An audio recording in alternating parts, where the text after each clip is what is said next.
오늘 우리에게 주시는 하나님의 말씀은 디모데전서 4장 7절에서 8절 말씀입니다. 디모데전서 4장 7절에서 8절 말씀, 우리 다 함께 합독할 때에 하나님의 음성을 다 함께 듣기를 원합니다. 망령되고 허탄한 신화를 버리고 경건에 이르도록 내 자신을 연단하라. 육체의 연단은 약간의 유익이 있으나 경건은 범사에 유익하니 금생과 내생에 약속이 있느니라. 아멘.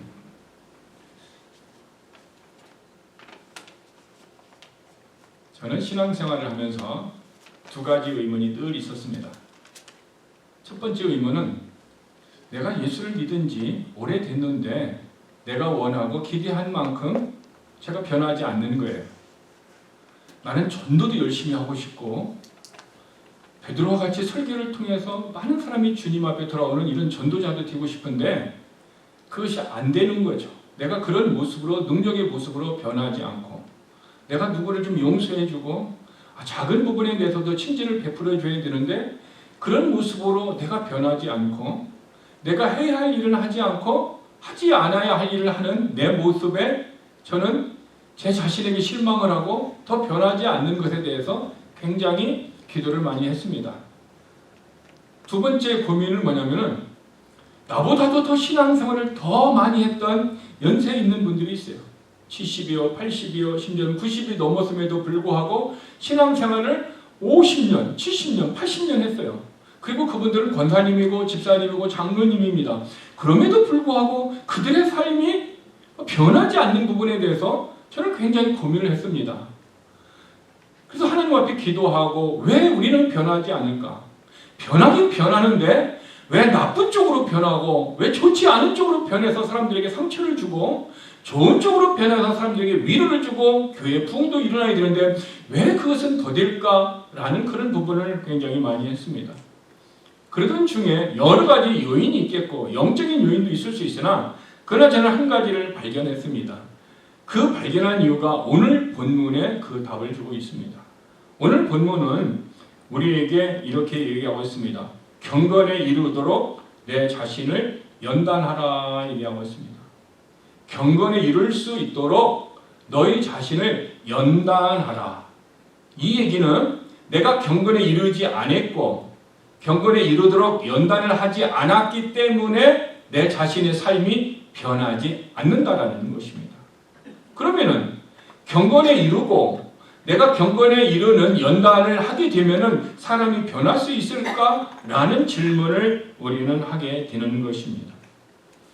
오늘 본문은 망령되고 허탄한 신화를 버리고 하면서 버려야 할 것을 먼저 얘기하고 있습니다. 경건의 얘기를 하기 전에 먼저 버려야 할 것이 있다라는 거죠. 그리고 난 다음에 경건에 이르도록 내 자신을 연단하라 얘기합니다.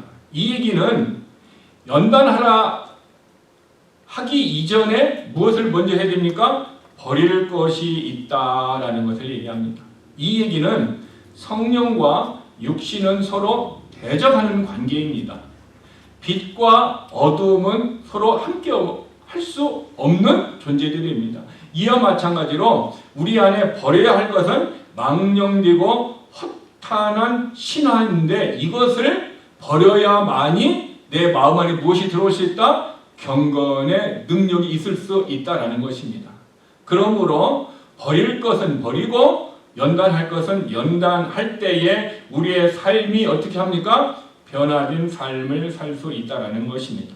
자, 그러면은 크리스찬들의 마음속에 이런 세속적인 것, 망령되고 허탄한 이야기들을 우리가 그것과 경건의 능력이 우리 안에 함께 공존할 수 있습니까? 없다라는 것입니다. 그러면은 세속적인 것과 경건은 절대 빛과 어두움과 같이 성령과 육신과 같이 함께 할 수 없는 존재라는 것을 알아야 합니다. 그러면은 크리스찬은 경건에 이르도록 반드시 훈련을 해야 합니까? 아니면은 경건의 훈련은 해도 되고 안 해도 되는 선택적인 훈련입니까? 여러분의 생각은 어떻습니까?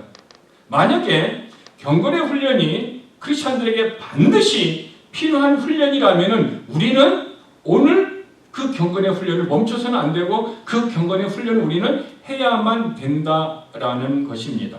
그러므로 경건에 이르도록 연단하라면은 경건이 무엇이고 훈련이 무엇인가라는 것을 우리가 성경적으로 바르게 알아야만이 경건에 이르는 연단을 할 수 있게 되는 것입니다. 자, 그러면 경건이란 무엇일까요? 두 가지로 얘기할 수 있습니다. 하나는 세상에서 사용하는 경건이 있습니다. 다른 종교에서 사용하는 경건이 있습니다. 그 경건은 뭐냐면 사전적 정의에 의하면 경건이란 공경하며 삼가고 엄숙하다라는 것을 얘기합니다. 그래서 절에서도 경건하다 이렇게 얘기를 하면 경건하고 엄숙한 분위기가 있다 얘기하고 그런 분위기를 좋아하는 사람들은 절에 가서 평안한 마음을 얻기도 하는 것입니다.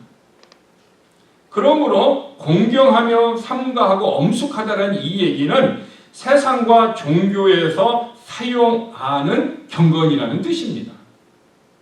근데 이 경건이 성경에서 말하는 경건과 똑같은 의미를 가지느냐? 아닙니다. 다른 의미를 가지고 있다는 것입니다. 성경에서 얘기하는 경건이란 무엇입니까?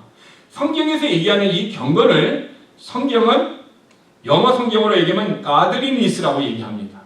가들리니스가 뭡니까? 신적인 어떤 신의 성품을 얘기하고 있습니다. 신적이고 어떤 신의 성품, 다르게 얘기하면 하나님의 다운 어떤 신성한 어떤 독실한 믿음과 연관되어 있는 어떤 것들을 가들리니스라고 얘기합니다. 근데 이 가들리니스를 영어 성경의 이 단어를 우리나라는 100년 동안 넘게 어떻게 합니까? 경건이라는 단어로 대체해 왔어요. 근데 경건은 어떻게 합니까? 공경하며 삼가고 엄숙한 분위기로만 이해하고 있어요. 그래서 예배를 드릴 때 경건해야 돼. 조용한 분위기, 엄숙한 분위기를 가져야 돼. 이렇게 얘기를 하고 있는 것입니다. 그러나 경건이라는 성경의 실제적인 의미는 하나님의 성품을 얘기합니다. 하나님과 같다라는 의미를 가지고 있는 거예요. 그러므로 세상의 경건의 의미와 성경에서 얘기하는 경건의 의미는 전혀 다른 의미를 가지고 있습니다. 근데 성경에 얘기하는 경건의 의미를 우리가 제대로 깨닫지 못하게 되면은 어떤 경건의 의미를 가지고 있을 수 있어요? 세상에서 얘기하는 경건의 의미를 가지고 있어서 이것이 경건이구나 라는 그런 삶을 살 수밖에 없어요. 그러나 성경에서 얘기하는 경경, 하나님다움, 하나님의 신성한, 하나님의 성품은 전혀 상관없는 다른 모습으로 그 사람이 신앙생활을 하고 있다는 것입니다. 그래서 성경에서 경건에 대해서 말할 때는 어떤 사람이 경건에 속한 사람이다 라고 얘기하면은 그 사람은 하나님의 성품에 속한 사람이다 라는 의미를 가지고 있습니다. 또 하나는 이 사람이 어떤 사람이 경건을 고백하는 사람이다 라고 얘기하면 그 사람이 하나님의 성품을 고백하는 사람이다. 하나님의 신성한 본성을 가지고 있는 사람이다 라고 우리는 이해하면 되는 것입니다. 그래서 디모데전서 4장 7절에 경건에 이르기를 내 자신을 연단하라. 즉 하나님의 성품에 이르도록 내 자신을 연단하라 얘기하고 있습니다. 자, 그러면은 왜 크리스찬은 하나님의 성품에 이르도록 연단을 해야 합니까? 왜 성경은 우리에게 그것을 요구하고 있습니까? 그 답은 디모데전서 4장 8절에 있습니다. 육체의 연단은 약간의 유익이 있으나 경건은 범사에 유익하기 때문이라 그랬습니다. 즉 내 몸의 연단, 내 몸을 위해서 연단하는 것은 약간의 유익이 된다는 거죠. 그러나 경건은 모든 일에 범사에 유익하다. 이 범사에 유익한 것은 현재의 삶과 다가올 삶에 유익이 있는 하나님의 약속이다라고 얘기하고 있습니다. 우리가 몸의 건강을 위하여 우리가 어떻게 짐에 가서 운동을 합니다. 그러면 약간의 유익이 있습니다. 건강의 유익이 있습니다. 그러나 경건은 하나님의 성품을 어떻게 합니까? 현재의 삶과 다가올 삶에 유익하다라고 성경은 얘기합니다.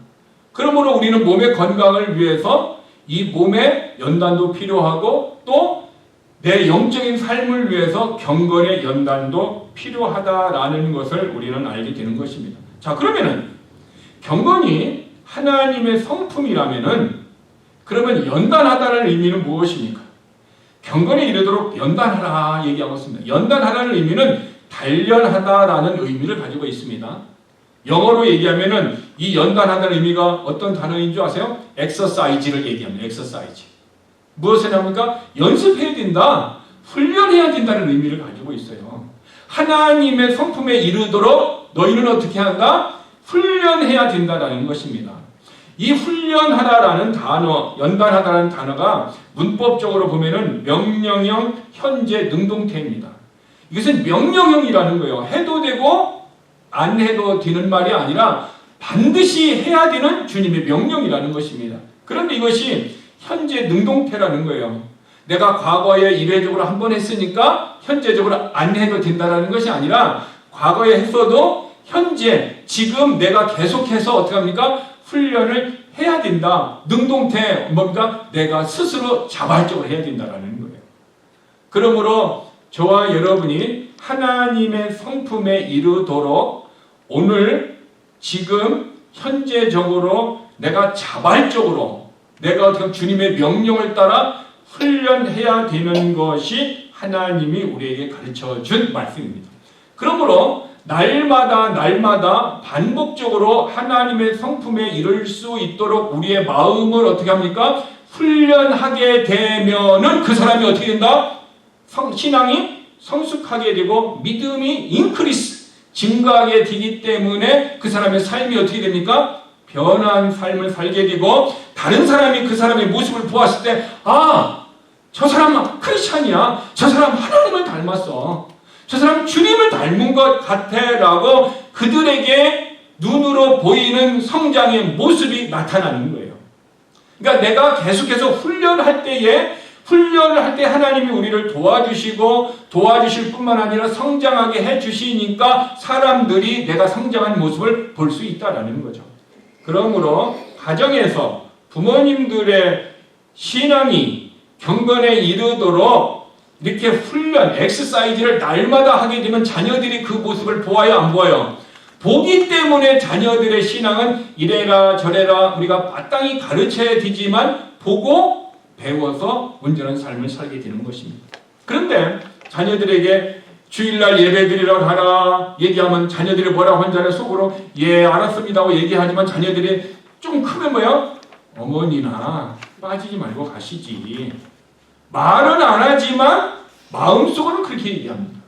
그러면은 그 아이가 성장을 했을 때 주일 예배를 정상적으로 주일마다 예배를 드리러 갈까요? 아니면 엄마 하는 모습을 닮아서 가끔 필요하면은 놀러도 가고 가끔 필요하면은 집에서 잠도 자고 필요하면은 자기의 생활을 엔조이하기 위해서 주일을 빠질까요?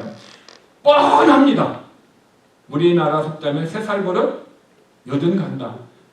어렸을 때부터 어머니로부터 보았던 신앙의 모습이 커서도 나타나요. 이것을 역으로 얘기하면은 디모데에게 바울은 이렇게 합니다. 너는 너의 신앙은 내 어머니 누구? 디모데의 어머니가 누구예요? 유니게 맞습니까? 그 너의 어머니의 믿음을 따라서 내가 오늘날에 믿음이 있다라고 얘기합니다. 그럼 그 어머니는 누구의 믿음? 또 그 위에 어머니의 믿음. 그러니까 외할머니의 믿음이 어머니의 믿음이 누구에게? 디모데에게 아들에게 믿음이 계속해서 어떻게 합니까? 전수된 모습을 누가? 바울이 보았고 알았고 그래서 그 사실을 성경이 기록해 놓았다는 것입니다. 그래서 우리는 디모데의 믿음이 어머니의 영향과 외할머니의 영향을 받았다라는 사실을 우리는 알게 되는 것입니다. 그러면은 우리 자신들도 우리의 부모를 통해서 내가 믿음의 영향을 못 받았다라면은 내가 어떻게 돼요? 더 경건에 이르기를 더 엑서사이즈, 더 연습하고 훈련함으로 말미암아 나의 자녀에게 그 믿음을 물려줄 수 있는 어떻게 합니까? 믿음을 가져야 되는 거죠. 그 사람이 그 가문에 뭐가 됐어요? 믿음의 조상이 될 수 있는 거예요. 그래서 아브라함의 믿음의 조상이 돼서 아브라함과 이삭과 야곱을 통해서 이스라엘의 민족이 어떻게 합니까? 선택됨의 은혜가 내려갔다라는 것을 알 수 있듯이 우리 자신들도 그런 믿음을 내가 보는 것을 통해서 배우기 때문에, 그러므로 이제라도 우리가 과거에 경건에 이르기를, 하나님의 성품에 이르기를 엑서사이즈, 훈련하는 그 일에 게을리했다면 오늘부터라도 경건에 이르기를 연단하라, 하나님의 성품에 이르기를 스스로 훈련할 수 있는 우리 교회가 되었으면 좋겠습니다. 그렇게 되면 우리의 신앙이 변하게 됩니다. 우리의 신앙이 변하게 되면 우리의 가정도 변하게 되고요, 자녀들도 변하게 되고 뿐만 아니라 우리 교회도 변하고, 우리 교회가 변하면 이 지역사회에도 변화를 줄 수 있다는 것입니다. 그런데 교회 안에서 누구나가 다 이런 삶을 살면 좋겠지만 간혹 그렇지 못한 사람들이 있습니다. 근데 경건에 이르기를 연단하나 연습하나 얘기하고 훈련하나 얘기하는데 안 해도 되는 사람들이 있어요. 안 해도 되는 사람은 누굴까요? 크리스찬이라면은 반드시 해야 된다라고 성경은 얘기하고 있습니다. 그러나 크리스찬이 아닌 사람, 아직 예수를 믿지 아니하는 사람이 교회에 나와서 예수 믿는 사람과 같이 신앙생활, 종교생활을 할 수 있습니까? 없습니까? 있습니다. 예수를 믿지 않고, 저 둘루스에 가면 어떤 목사님이 고백에 자기는 예수 안 믿었는데 목회를 17년 했대요. 신학교 졸업하고. 근데 예수님을 목회한 지 17년 됐을 때 예수님을 믿었다라는 거예요. 그 예수님을 믿고 난 다음에 그때부터 자기 인생이 달라지고, 나와 같은 사람이 우리 교회에 있을 것 같아서 그분은 5년 동안에 계속해서 복음을 증거했다. 뭐 고백을 했습니다.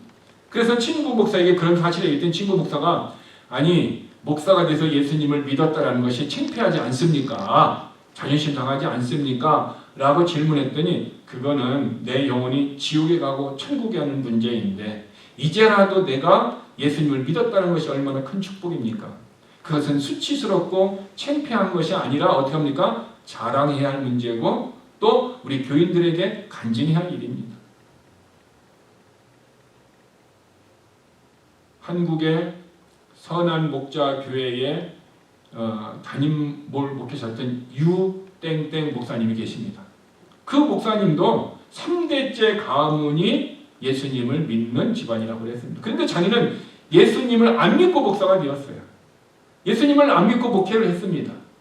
그런데 어느 날 예수님을 믿었다라는 거예요. 고난이 와서 그 고난 때문에 예수님을 믿었고, 그리고 난 다음에 이제 내가 예수님을 믿었다라는 것은, 예수 믿지 않은 목사가 예수 믿은 사람들에게 설교를 한 자기의 삶이 있었지만 이제는 예수를 믿고 난 다음에 예수를 믿은 사람들에게, 예수를 믿지 않은 사람들에게 예수를 믿으라라고 그는 복음을 증거했다라고 그 목사님은 스스로 방송에서 자기의 목사가 되어서 예수 믿었다는 것을 고백하게 됐습니다. 그러므로 교회당 안에는 예수님을 믿지 않은 장로님, 예수님을 믿지 않은 권사님, 예수님을 믿지 않은 집사님, 예수님을 믿지 않은 교회 나오는 사람들이 있을 뿐만 아니라 적지 않다라는 것입니다. 그러므로 그런 분들이 교회에서 시험이 들 수가 있습니다. 왜 시험이 들 수 있을까요? 설교는 누구를 향하여 하는 겁니까? 예수를 믿는 성도들에게 하는 것입니다. 근데 그 사람은 예수를 믿지 않아요. 예를 들어서 얘기하겠습니다. 교회에서 크리스찬들은 11조를 해야 됩니다. 이것이 하나님이 우리에게 가르쳐 주신 말씀입니다. 그랬습니다. 근데 그분은 예수님을 안 믿는 사람이에요. 예수님은 안 믿는데 교회의 집사님이 됐어요. 그러면은 11조를 안 하는데 11조 하라는 설교를 들으면 마음이 불편합니까? 평안합니까? 불편합니다. 불편하니까 그분은 뒤에 가가지고 예배를 끝나고 난 다음에 목사님의 설교가 문제가 있는 것 같아. 목사님은 돈만 밝히는 것 같아. 하면서 자기의 마음을 간접적으로 표현을 합니다. 왜 그럴까요? 그분은 처음부터 예수를 안 믿는 사람이기 때문에 11조를 안 해도 되는 사람이에요. 11조는 누가 하는 거예요? 예수님을 믿는 하나님의 자녀들만 하는 것입니다. 근데 하나님의 자녀가 아닌데 하나님의 자녀들이 들어야 할 말씀을 자녀가 아닌 사람이 듣고 자기가 하나님의 자녀로 착각했기 때문에 마음이 어떻게 해요? 불편함이 생기고 자기의 가치관과 오늘 설교의 가치관이 다르기 때문에 마음에 불편함이 생겨서 뒤에 가서 그런 트러블을 일으키는 사람이 되는 것입니다. 그래서 교회 안에서는 대상자 목회가 필요합니다. 대상자 목회는 뭡니까? 예수를 믿는 사람과 믿지 않는 사람의 설교의 내용이 달라야 되는 거예요. 믿는 사람에게 설교할 것과 믿지 않는 사람에게 설교한 것은 다른 것입니다. 믿지 않는 사람에게는 어떤 설교가 필요합니까? 예수를 왜 믿어야 되는가? 예수님을 믿는가? 라는 복음을 증거하기 뿐만 아니라 그래서 예수님을 믿은 사람이라면 이제 내가 예수님을 믿은 사람으로서 나는 내 생활 양식이, 내 신앙생활이 어떻게 내가 살아야 되는가? 말씀을 깨닫고 그 말씀에 의해 내가 어떤 식의 삶을 살아야 되는가라는 그리스도의 말씀을 증거받아야 되는 것입니다. 근데 교회 안에서 그 필요가 각각 다른데 필요하지 않은 사람에게 그 필요한 말씀이 들었기 때문에 그 사람은 쉽게 얘기하면 진짜가 아닌 가짜 짝퉁 크리스찬인데 진짜 크리스찬으로 착각했기 때문에 진짜 크리스찬이 들어야 할 그 말씀을 가짜가 들으니까 마음이 불편한 거예요. 마음이 불편하니까 어떻게 합니까? 문제를 일으키고 있다는 것입니다. 그래서 고린도 교회 안에 이런 사람들이 있었습니다. 그래서 고린도 후서 13장 5절에 고린도 교회를 향하여 하나님은 그들에게 이런 메시지를 전해줍니다. 너희가 믿음 안에 있는지 너희 스스로를 점검하라. 내 안에 예수 그리스도가 있는지 너희 스스로 너의 믿음을 확증하라 얘기하고 있는 것입니다. 왜? 아직도 내 안에 믿음이 없고 아직도 내 안에 예수 그리스도가 계신 그런 믿음이 없는 사람들이 고린도 교회 안에 있기 때문에 그들에게 그것을 확증하라 얘기하는 것입니다. 고린도 교회뿐만 아니라 오늘날에 우리들의 교회 가운데서도 고린도 교회 같은 모습이 있습니다. 그러므로 그들은 아직 예수의 생명이 없어요. 아직 내 안에 믿음이 없기 때문에 믿음의 말씀을 어떻게 해요? 받아들일 수가 없는 거예요. 계속해서 빛과 어둠이 불편한 가운데 부딪히고 있는 것입니다. 그러므로 교회는 예수 그리스도를 믿는 사람들의 공동체가 교회라는 사실을 기억하시기 바랍니다. 우리가 예배를 드리는 이 빌딩은 교회가 아니라 교회당, 교인들이 예배를 드리고 성경 공부하고 친기로 하시는 빌딩이지 교회는 아니에요. 성경이 얘기하는 교회는 예수님을 믿는 사람들의 무리가 교회라는 거예요. 그러면은 내가 예수 그리스도를 믿는 공동체, 예수 그리스도 안에 교회 안에 언제 들어왔는가 이것은 점검하는 것은 굉장히 중요한 일입니다. 내가 교회당 안에는 있지만 아직 예수 그리스도의 교회 안에 들어가지 못한 사람은 여전히 지금도 불신자라는 것입니다. 그러므로 그런 사람들은 신앙의 모습은 조금씩 사람들의 모습을 보고서 흉내낼 수는 있으나 그 사람은 신앙생활을 하는 것이 아닌 것입니다. 그런데 본인은 신앙생활을 하고 있는 것으로 착각하고 있는 것이 고린도 교회뿐만 아니라 현대 교회에서도 발견하고 있다는 것입니다. 그러면 하나님의 성품에 연습하는 그 일은 성령의 열매와 같이 내 안에서 자동적으로 밖으로 나오는 것입니까? 아니면 내가 훈련을 통해서 노력을 통해서 나오는 것입니까? 적지 않은 많은 사람들이 이렇게 얘기합니다. 하나님이 내게 영적으로 감동을 주면은 내가 뜨거운 마음을 주면 내가 밖에 가서 헌신도 하고 이것도 하리라 이렇게 얘기합니다. 그래서 하나님의 은혜를 계속해서 기다리고 있어요. 성령이 내 안에 막 감동에 뜨겁게 해서 눈물 콧물 흘리고 온 몸이 좀 이상할 정도로 이것을 막 기대하는 사람들이 있어요. 그걸 계속 기다리고 있는 사람들은 영적인 성숙이 있습니까? 없습니까? 없어요. 경건에 이르기를 훈련하라 이 얘기는 성령의 열매같이 밖으로 갑자기 퍽 하고 나타나는 경우도 있지만 어떻게 합니까? 내 안에 있는 하나님의 성품이 밖으로 나갈 수 있도록 활성화될 수 있도록 내가 어떻게 해요? 날마다 훈련, 엑서사이즈를 해야 된다는 거예요. 우리 교회가 이제 가을이 되면은 노방 전도를 가려고 기도하고 있습니다. 그러면은 물론 교회가 부흥되도록 기도도 해야 되겠지만은 기도하고 난 다음에는 어떻게 해요? 구하고 찾고 두드려야 되는 거예요. 이 세 단계의 스텝으로 나가야 되는 거예요. 그래서 갖고 구했으면은 찾으러 다니는 거예요. 이런 양들을 찾으러 다니는 거예요. 찾고 난 다음에 어떻게 두드려야 되는 거죠. 그들에게 복음을 전해줘야 되는 것입니다. 이 일은 가만히 앉아 있어서 되는 것이 아니라 내가 어떻게 해요? 훈련을 통해서 어떻게 해요? 활성화되도록 내가 노력을 해야 된다는 것입니다.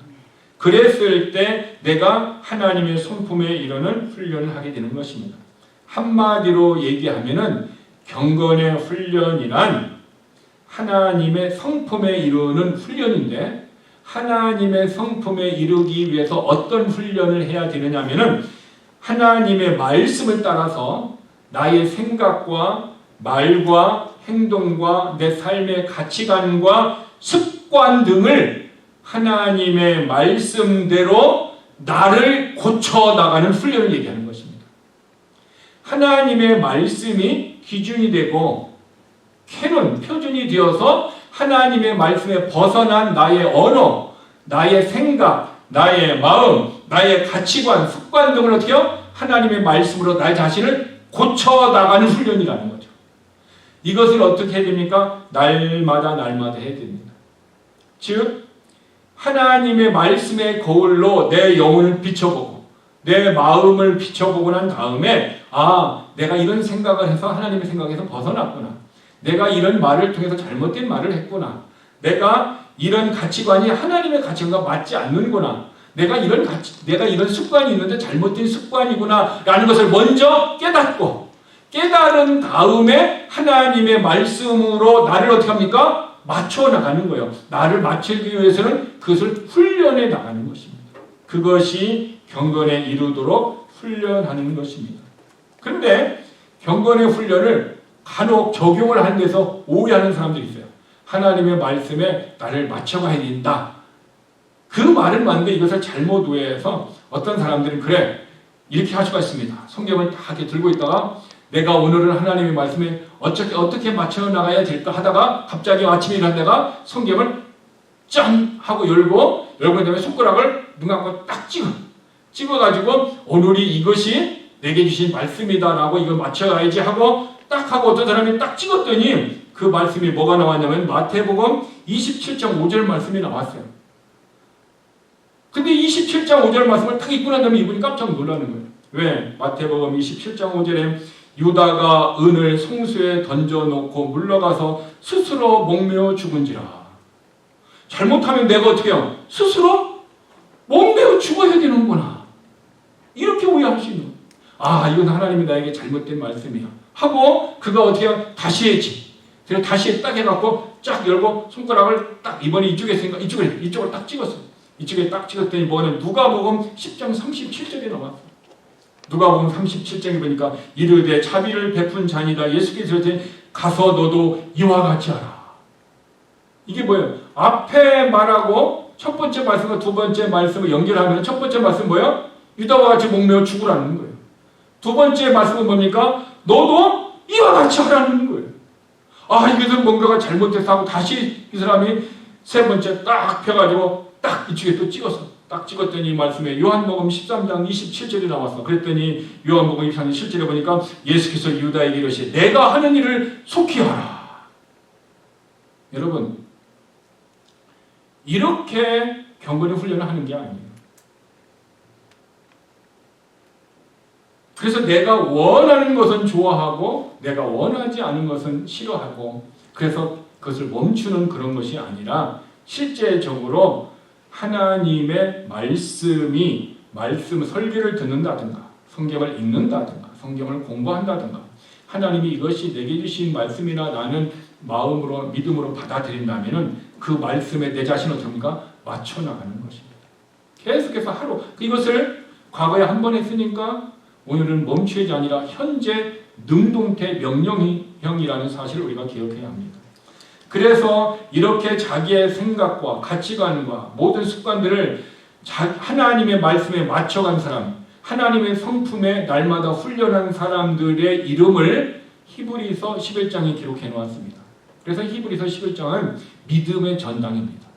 믿음의 전당에 많은 사람들의 이름이 있지만 그 중에 하나 저는 모세에 대해서 얘기하고 싶어요. 히브리서 11장 24절 25절에 보면 이렇게 합니다. 믿음으로 모세는 이게 모세가 지금 행했던 것은 무엇을 행했다? 믿음으로 행했다는 것을 전제합니다. 모세는 장성하여 바로의 공주의 아들이라 칭함을 거절했다라는 것입니다. 모세가 거절한 것이 있다라는 거예요. 무엇을 거절했습니까? 바로의 공주의 아들이다라는 것을 거절했어요. 무엇을 얘기하고 있습니까? 여러분들에게 이 나라의 어떤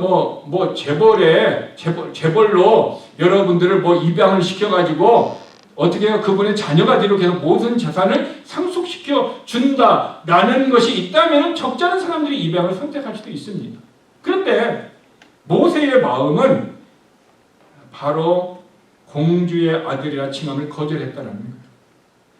왜 거절했을까요? 그 이유가 뭐냐면은 도리어 하나님의 백성과 함께 고난받기를 잠시 죄악의 나를 누리는 것보다 더 좋아했다. 거절한 이유가 더 좋아한 것이 있기 때문에 그렇다는 것입니다. 그러니까 모세가 거절한 것은 권세를 거절한 거예요? 재물을 거절하는 거예요. 근데 더 좋아하는 것은 무엇입니까? 그것은 그리스도와 함께 고난받는 것을 더 좋아했다. 우리가 이해가 안 되는 것입니다. 여러분들이 어떤 사람이 사기를 치고 도둑질을 해서 돈을 많이 사람들에게 빼앗았어요. 그리고 그 돈 가지고 좋은 집을 사고 좋은 차를 사고 좋은 것을 먹으면서 쾌락을 누리며 살아가고 있습니다. 근데 어떤 사람은 그런 것이 있음에도 불구하고 거절하고 계속해서 힘들고 어렵더라도 땀 흘려서 어떻게든가 전도하러 나가고 어렵더라도 봉사하고 어렵더라도 주님을 위하여 내가 힘들고 어렵더라도 나보다 더 힘든 사람들을 위해서 헌신하고 봉사하는 것을 더 좋아하는 사람이 있다면은 어떤 사람이 더 우리가 보기에 바람직한 사람입니까? 우리의 눈으로 보기에도 어떻게 합니까? 내 자신을 희생해서 살아가는 사람이 다른 사람을 사기쳐서 많은 죄악의 쾌락을 누리는 것보다 우리 눈에도 더 희생하는 사람이 좋아 보일 것입니다. 그런데 믿음이 있는 사람들은 당연히 죄의 쾌락을 누리는 것보다 그리스도와 함께 고난을 받는 것을 더 좋은 것으로 믿음이 있으면 여기게 됩니다. 여길 수 있는데 내가 그것을 선택할 수 있느냐? 그건 두 번째 문제. 내가 죄악의 쾌락을 누릴 수 있어요. 근데 그것을 거절할 수 있느냐? 내가 힘들게 전도해야 되고 힘들게 사랑해야 되고 힘들게 교회에 주일날 와야 되고 이런 것을 내가 더 기쁜 마음으로 좋아할 수 있느냐라는 거죠. 여러분, 그것은 선택의 문제에 달려 있을 수 있습니다. 그러나 믿음의 사람은 어떻게 하라? 하나님이 하라고 하신 것은 우리가 어떻게 해요? 해야 한다. 하기 싫지만 내가 이것에 능력도 안 되지만 해야 하는 것이 하나님의 뜻이라면 해야 하는 것이 훈련입니다. 그것을 선택하는 것이 훈련인 것입니다. 이 훈련을 하려고 하다 보면 내가 좋은 것을 포기할 수 있습니다. 그렇다 보니까 더 고난의 길을 갈 수도 있는 것입니다. 그렇지만 그것이 우리에게 어떻게 합니까? 주님이 주시는 보상을 더 중요하게 여기는 사람은 현재의 그런 쾌락의 모습들을 어떻게 합니까? 포기할 수 있게 되는 것입니다. 그러므로 어떻게 보면 주일날에 여러분들은 여행을 할 수도 있고 집에서 편히 쉴 수도 있고 골프를 칠 수도 있습니다. 그러면 몸의 안정을 위해서 우리가 주일날을 보낼 수도 있습니다. 그럼에도 불구하고 내가 예배에 와서 예배를 드리면서 내 돈을 들여서 헌금도 하고 내 돈을 들여서 어떻게 합니까? 친교도 하고 또 시간을 드리는 이런 것을 하는 이유가 무엇입니까? 왜 여러분은 이것을 선택했습니까? 이것이 내 인생에 더 어떻게 합니까? 유익하다라고 생각했기 때문에 이것을 여러분은 선택하는 것입니다. 그러니까 육신적인 것보다는 영적인 것이 내 인생에 주님과 함께하는 것이 더 보상이 있다라는 믿음 때문에 우리는 이것을 선택하는 것입니다. 그러므로 우리들은 하나님의 말씀 앞에서 날마다 훈련해야 될 부분이 있다면 하나님의 말씀을 쫓아서 우리 자신들의 권리를 포기하고 하나님의 말씀 가운데 나가게 되는 것입니다. 그러면 하나님은 누구에게 이런 경건의 훈련을 요구하십니까? 전도서 1장 13절에 보니까 하나님이 인생들에게 주었다. 무엇을 주었어요? 모든 일을 연구하며 살핀 적 이는 쓰라린 것이니 하나님이 인생들에게 이 쓰라린 고통을 훈련받게 하셨다. 수고하게 하셨다. 엑서사이즈하게 하셨다. 그러니까 이 세상에 살아가는 모든 사람들에게 하나님께서는 해산의 고통, 쓰라린 고통을 주어서 그 고통으로 말미암아 어떻게 마음을 단련, 마음을 훈련, 마음을 연습할 수 있도록 하나님이 우리에게 그런 환경을 허락해 주셨다라는 것입니다. 어떤 분은 이렇게 얘기합니다. 목사님, 왜 내 인생은 이민 살기 힘들고 어렵습니까? 신분의 문제도 힘들고, 신분의 문제가 해결된 것 같으니 자녀의 문제가 또 힘들고, 또 자녀가 지금 커서 나온 것 같은데 왜 내 인생은 또 건강의 문제가 힘들고, 왜 내 삶에 이런 것이 연속입니까? 하고 물어볼 수 있습니다. 그러나 그런 분들을 향한 정답은 간단합니다. 하나님께서 모든 인생에게 어떻게 합니까? 쓰라린 해산의 고통을 주셨다. 그것을 통해서 제가 너의 마음을 단련시킨다. 연단시키기 위해서 우리의 마음을 어떻게 해요? 정금과 같은 마음을 만들기 위하여서 하나님이 그것을 주셨다라는 것입니다. 그래서 전도서 7장 13절 14절에 보면은 하나님은 이렇게 얘기하십니다. 하나님께서 행하시는 일을 보라.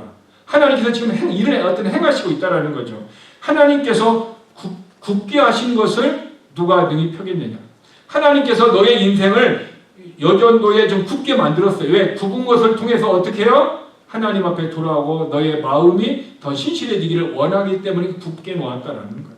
이 굳게 놓은 것이 뭡니까? 고난의 모습으로 만들었다라는 거예요. 그러면 이것을 사람의 힘과 능력으로 필 수 있다 없다? 없다라는 거예요.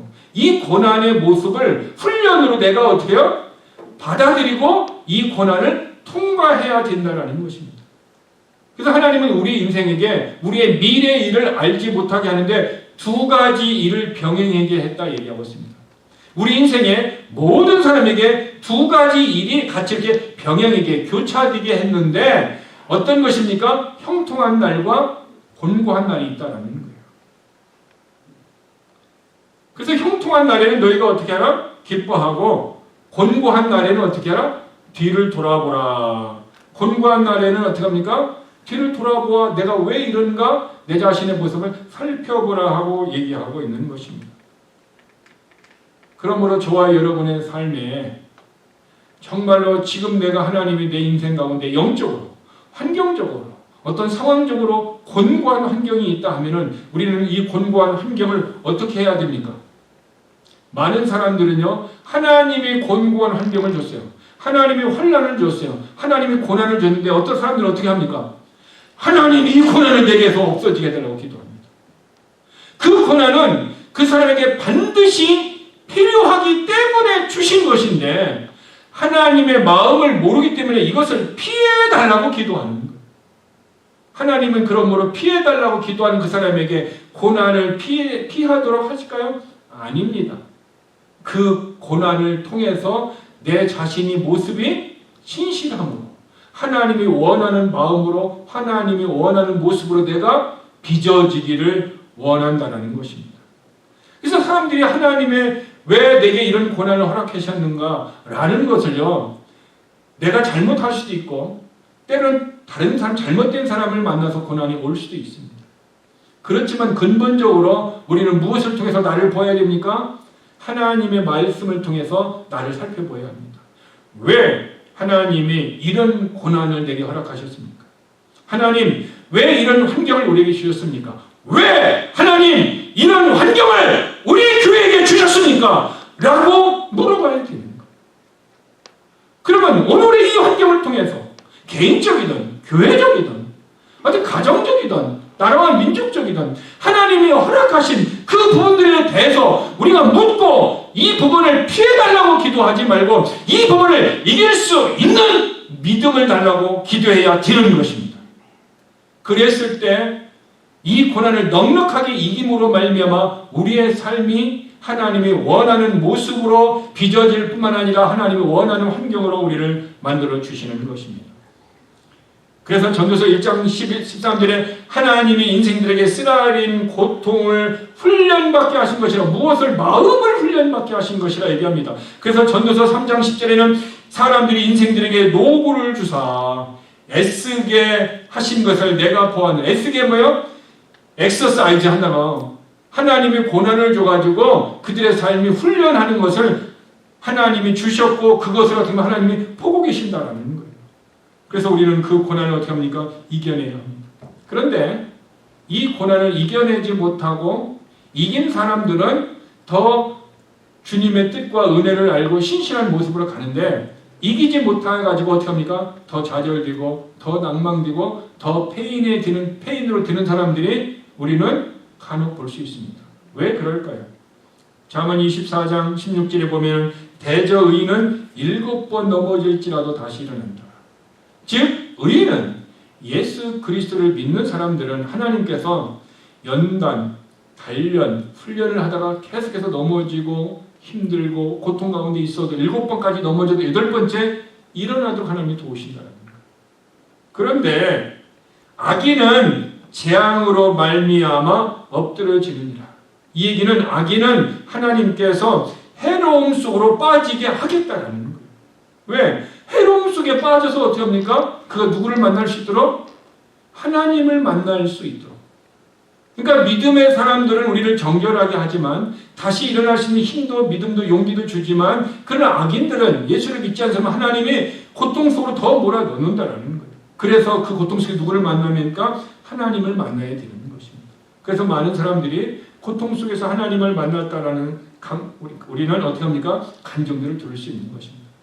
이 사실을 아모스서는 이렇게 얘기합니다. 아모스서 5장 19절에 보면 마치 사람이 사자를 피하다가 곰을 만나거나 내게 주신 환난, 우리에게 주시는 이런 아픔들을 하나님이 어떻게 해요? 피하려고 하지 말고 이것을 받아들이고 이 환경을 통해서 내가 믿음으로 더 하나님 앞에 신실한 모습으로 나가려도록 이 고난을 이기려고 하게 되면은 하나님께서 어떻게 새로운 모습으로 역사해 주지만 그러나 이것을 피해서 다른 데로 가는 거죠. 이것을 피해서 다른 모습으로 내가 하는 거죠. 그러면 어떻게 합니까? 사자 피하다가 곰을 만나서 더 고통의 모습이 있을 수 있다는 것이 아모스 선지의 얘기하는 것입니다. 그러므로 저와 여러분의 삶은 우리 앞에 있는 고난이 어떻게 합니까? 있다면은 그 고난이 무엇으로 준 것이다? 하나님의 경건에 이룰 수 있는, 하나님의 성품에 이룰 수 있는 훈련하는 과목으로 주셨다라는 것을 기억해야 합니다. 우리말에 이런 말이 있습니다. 매도 일찍 맞는 게 낫다라는 말이 있어요. 하나님은 우리에게 고난을 주셨다면 이 고난을 여러분 이 고난을 피해달라고 기도하지 마시고 이 고난을 내가 빨리 통과되어서 하나님이 원하는 사람으로 빚어지도록 여러분들이 그것을 믿음으로 이기도록 기도하시고 믿음으로 이길 수 있는 자가 되시기를 바랍니다. 왜냐하면 그 고난을 통과하지 못한다면 하나님은 one more again 다른 것을 어떻게 합니까? 사자 대신 곰을 주듯이 다른 고난을 또 주시고 제가 미국에 오기 전에 한국에서 내가 훈련을 많이 받았어요. 엑서사이즈가 굉장히 많이 있었습니다. 물질에, 환경에, 인간관계에. 그래서 이제 미국에 오면은 그런 훈련을 내가 잘 이겼기 때문에 이런 물질의 어떤 연단이 없을 것이다 라고 생각을 하고 기대하고 있었습니다. 그런데 한국보다도 더 센 어떻게 합니까? 연단들이 더 있는 거예요.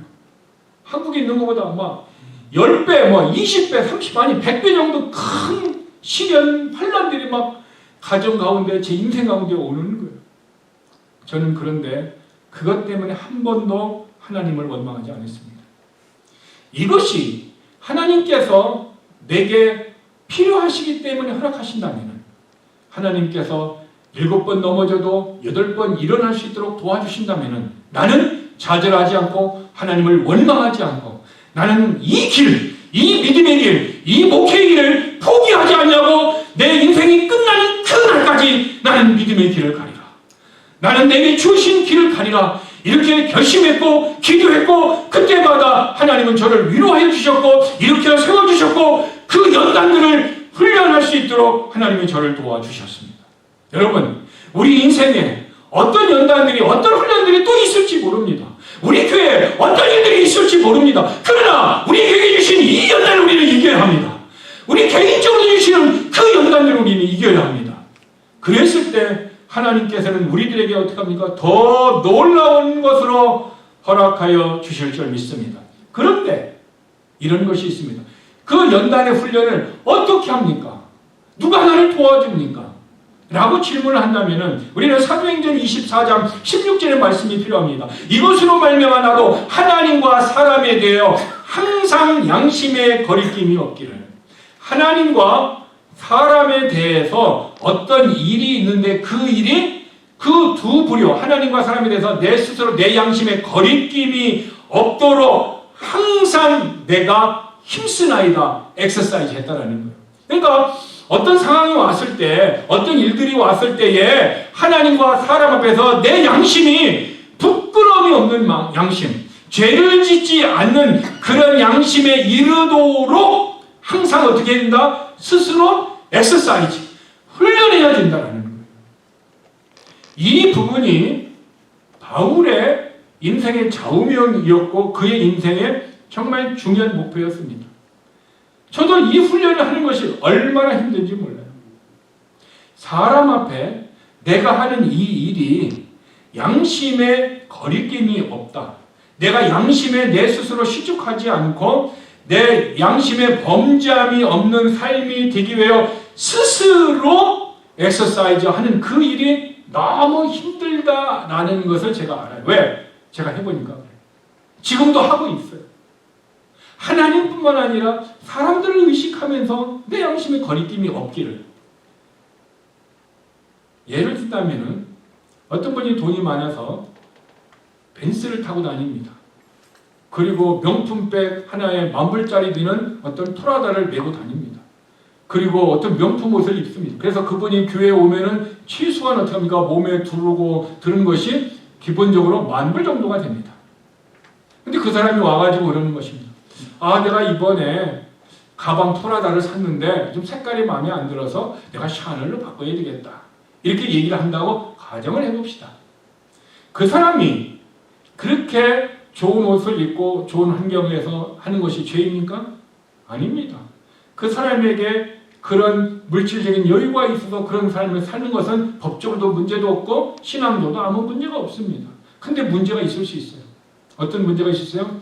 내가 그렇게 하고 와서 교회 안에서 어떻게 합니까? 하루 3끼 먹는 것도 힘들어서 하루 벌어서 하루 일당을 채울 수 있을 만큼 믿음이 연약하고 환경이 연약한 사람들이 있을까요? 없을까요? 반드시 있습니다. 근데 그런 사람 앞에서 내가 그들에게 내가 가진 것을 자랑하는 것이 그들은 합법적이고 적합하지만 그러나 믿음이 약한 사람들이 믿음의 또 양심의 상처를 입을 수 있어요? 없어요? 입을 수 있다라는 것입니다. 그러면 내가 그 사람들 앞에서 자랑을 하지 않는 것, 이것이 적법합니다. 모든 것이 가합니다. 문제가 없습니다. 그럼에도 불구하고 믿음에 연약한 사람들이 상처 입는다면은 내가 그런 자랑과 그런 호화로운 삶을 하지 않는 것, 이것을 어떻게 하라? 훈련하라는 거예요. 그것을 훈련하라는 거예요. 왜? 그것이 뭐가 될 수 있다? 바울은 그것이 자기 자신에게 죄가 될 수 있다라고 얘기했습니다. 그래서 로마서 14장 23절은 믿음을 따라 하지 아니하는 것은 다 죄라. 내가 믿음을 따라서 막 돈 자랑하는 겁니다. 집 자랑 막 하고 막 자랑하는 것입니다. 이게 믿음을 따라 자랑하는 것입니까? 성경에요, 자랑하는 것은 바울도 예수 그리스도를 자랑했지 세상의 것을 자랑한다고 했어요. 자랑은 세상의 것을 자랑합니다. 그러므로 저와 여러분의 삶이 내가 모든 것이 적복하고 모든 것이 아무런 문제가 없지만 다른 모든 사람에게 유익한 것이 아니다라는 말씀을 기억한다면 우리는 내가 하고 싶은 것도 때로는 절제하는 훈련이 필요하고 자랑하지 않는 훈련이 필요하다는 것입니다. 그래서 경건에 이르는 훈련은 내 스스로 내 안에서 때로는 멈춰야 되고 때로는 절제해야 되고 때로는 인내해야 되고 때로는 어떻게 해요? 하기 싫지만 그럼에도 불구하고 하나님의 말씀이 요구하기 때문에 해야 되는 일들이 있어요. 그것을 훈련하라는 거예요. 그 훈련하기가 어렵습니다. 이 훈련은 갑자기 하나님이 은혜를 줘서 갑자기 이렇게 변할 수도 있습니다. 그러나 일반적으로는 그렇게 행하지 않고 내가 어떻게 합니까? 스스로 훈련해야 된다라고 성경은 가르쳐주고 있습니다. 저도 힘들 수 있고 여러분도 힘들 수 있습니다. 그러나 우리가 시도할 때, 우리가 훈련할 때 성령님이 도와주실 줄 믿습니다. 그 성령의 도움을 기대하며 그 성령의 도움을 구하며 저와 여러분의 삶이 때로는 전도하는 그 일이, 때로는 성경 읽는 그 일이, 때로는 성경 공부하는 그 일이 우리들에게 내가 하기 싫고 내가 그것이 불편하다 할지라도 때로는 해야만 하는, 훈련해야 하는 그 일이 경건에 이룰 수 있는 엑서사이즈라면은 우리는 어떻게 합니까? 그 일을 해야 되는 것이 크리스찬입니다. 그래서 경건에 이르는 훈련을 포기하지 않는 우리 모두가 되기를 주님의 이름으로 축복합니다. 기도하겠습니다. 하나님, 모든 것이 내게 적법하나 그 적법한 것이 다 유익한 것이 아니기 때문에 때로는 우리들이 절제할 필요가 있고 때로는 우리가 인내할 필요가 있고 때로는 말과 행동을 조심할 필요가 있습니다. 그러므로 사람과 하나님 앞에 양심에 범죄함이 없는, 실족함이 없는 그런 삶이 되려면은 스스로 항상 엑서사이즈 해야 되는 우리의 모습을 알았습니다. 그러면 이제 우리는 하나님의 성품에 이르는 엑서사이즈, 훈련을 할 것인가 안 할 것인가 라는 것을 고민할 것이 아니라 주님은 하라고 말씀하셨고 바울도 힘쓴다 얘기하고 도전하였듯 오늘 우리들에게도 힘써야 하고 연단받아야 하고 단련받아야 할 일이라면 우리가 그 도전을, 그 일들을 도전할 수 있도록 하나님 도와주옵소서. 하나님, 그런 믿음 가운데 우리가 살아가도록 역사하여 주옵소서. 우리 다 함께 그렇게 내 자신을 훈련하기 위하여 내 자신을 하나님의 말씀에 변화하는 길에 들을 수 있도록 성령님 역사해달라고, 내가 그 일을 도전할 때에 성령님이 나에게 능력 달라고 우리 다 함께 합심으로 기도하시겠습니다. 아버지 하나님 감사합니다. 믿음을 따라 하지 아니하는 것은 다 죄라 얘기하고 있습니다. 내가 행하는 모든 것이 적법하고 문제가 되지 않지만 그러나 다 유익한 것이 아님으로 말미암아 때로는 내 말과 행동을 조심하는 것을 훈련할 수 있도록 하나님 도와주시옵소서. 하나님, 항상 사람과 하나님 앞에 내 양심에 거리낌이 없기를 우리 자신을 훈련할 수 있도록 하나님 도와주시옵소서. 그래서 우리 이 훈련을 통해서 때로는 하나님께서 해야 할 일이라고 말씀해 주신다면은 나는 이것을 하고 싶지 않지만 내 자신의 생각을 버리고 해야만 된다라는 하나님의 말씀을 따라 훈련함으로 내 자신을 들을 수 있도록 하나님 도와주시옵소서. 그래서 우리 교회에게 주신 어떤 고난과 역경도 우리가 이길 수 있도록 도와주시옵시고 하나님이 허락하시고 필요하신 이 환경을 우리가 믿음으로 우리가 이 가운데 하나님을 기대하며 이길 수 있도록 인도하여 주시옵시고 우리 개인적으로 우리의 가정과 또 우리의 개인적인 삶에 있어서 어떤 상황과 고난이 있다 할지라도 그것이 하나님께서 우리를 단련하고 우리를 훈련하기 위하여 우리의 마음을 정결케 하기 위하여 허락하신 것이라면 우리에게 필요한 것을 하나님이 주셨다라면 우리가 그 일을 훈련을 통하여 우리가 주님이 원하는 모습으로 빚어지도록 하나님 도와주시옵소서. 우리는 힘이 없고 연약하여서 하나님이 도와주시지 아니하면 이 일을 감당할 수 없습니다. 하나님, 때로는 우리는 하고 싶은 것을 하고 싶고 하나님이 하라고 하신 일을 우리는 하기 싫을 때가 있습니다. 그럼에도 불구하고 내가 하고 싶은 것을 포기하고 하나님께서 하라고 하는 그 일이 내가 하기 싫지만 그래도 그 일을 해야 하는 이유는 우리가 크리스찬이기 때문에 경건의 일을 훈련을 해야 하기 때문에 우리가 그 일을 도전할 수 있도록 하나님 도와주셔서 그래서 나를 부인하고 하나님의 말씀을 따라 살아감으로 말미암아 우리 자신들이 예수 그리스도 안에서 변화되어지고 하나님의 은혜 안에서 발견되어질 수 있는 우리의 모든 삶이 되도록 하나님 도와주시옵소서. 하나님, 오늘 하나님의 집에 교회에 올 때에 10의 1조로 주일 헌금으로 또한 감사 예물로 하나님 앞에 귀한 예물을 드립니다. 하나님 받아주시옵소서. 우리의 기도의 제목과 우리의 마음의 소원을 드렸사오니 하나님 받아주시옵소서. 우리의 드림이 반드시 하늘에서 상급이 되고 이 땅에서 우리에게 보상이 될 수 있는 믿음의 예물 되게 하여 주시고 이삭과 같이 믿음으로 자기 자신을 드렸던 것 같이 오늘도 영과 진리로 드렸던 우리의 예배를 하나님 받아 주시옵시고 우리 교회의 회복의 은혜, 축복의 은혜, 하나님의 역사하시기 은혜가 넘치도록 도와 주시옵소서. 넉넉한 하나님의 은혜가 우리 가운데 넘치도록 하나님 도와 주시옵소서. 예수님의 이름으로 기도드렸습니다.